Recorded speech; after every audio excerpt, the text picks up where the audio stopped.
Hello hi అండి, అందరికీ అందరు ఎలా ఉన్నారు? బాగున్నారా? నేను బాగున్నానండి. మీరు కూడా బాగున్నారా? అందరూ మరొక రెసిపీ అండి, పన్నీర్ ఫ్రై ఎలా తయారు చేయాలో చూపిస్తానండి. చాలా సింపుల్ అండ్ ఈజీగా చేసుకోవచ్చు.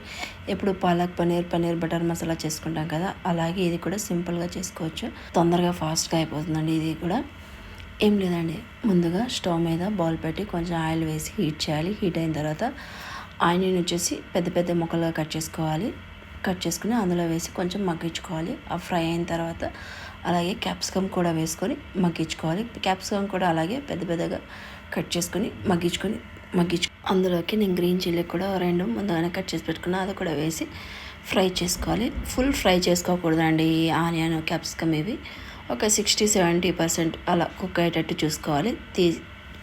పక్కకు తీసి పెట్టుకోవాలి. ఫ్రై అయిన తర్వాత అందులోనే ఒక టీ స్పూన్ బటర్ కూడా వేసి అందులోకి ఒక 1/2 టీ స్పూన్ పసుపు, టేస్ట్కి తగ్గట్టు కారం పొడి, 1 టీ స్పూన్ ధనియా powder, 1 teaspoon garam masala, టేస్ట్కి తగ్గట్టు సాల్ట్ కూడా వేసి అంతా మిక్స్ చేసుకోవాలి. అది కొంచెం మగ్గిన తర్వాత పన్నీర్ని కూడా లావు ముక్కలుగా కట్ చేసి పెట్టుకున్నాను. ముందుగానే ఒక 200 గ్రామ్స్ తీసుకున్నాను పన్నీర్ నేనైతే. ఆ పన్నీర్ కూడా అందులో వేసి మగ్గించుకోవాలి.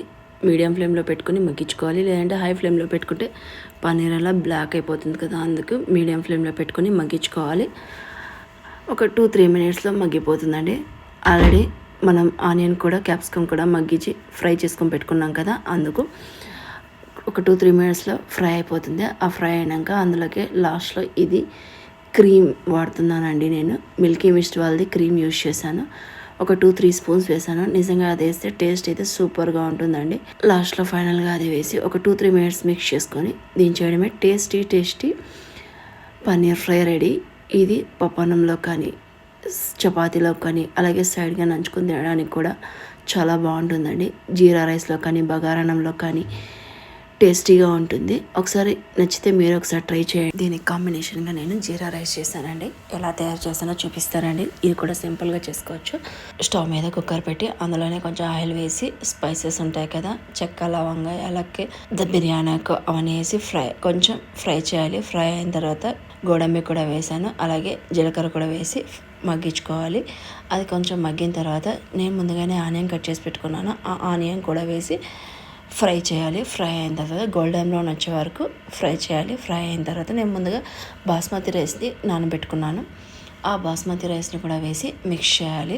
అందులోకి 1 గ్లాస్ బాస్మతి రైస్కి నేను 2 గ్లాసెస్ వాటర్ వేస్తున్నాను.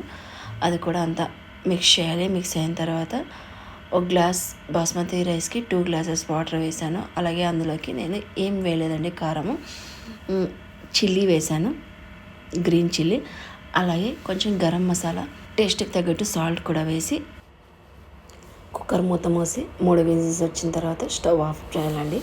అంతే. స్టీమ్ పోయినాక చూస్తే టేస్టీ జీరా రైస్ రెడీ. చాలా సింపుల్గా, ఇది కూడా ఫాస్ట్గా తొందరగా అయిపోతుందండి. దానికి కాంబినేషన్ పన్నీర్ ఫ్రై కాంబినేషన్తో పాటు జీరా రైస్ చేశాను. నిజంగా టేస్ట్ అయితే అదిరిపోయింది, చాలా బాగా వచ్చిందండి. నచ్చినట్లయితే మీరు ఒకసారి ట్రై చేయండి. అలాగే ఒక లైక్ కొట్టి సబ్స్క్రైబ్ చేసుకోండి ఫ్రెండ్స్. ఓకే, బాయ్ అండి అందరికీ. బాయ్. మరో వీడియోలో కలుద్దాం. Okay, bye.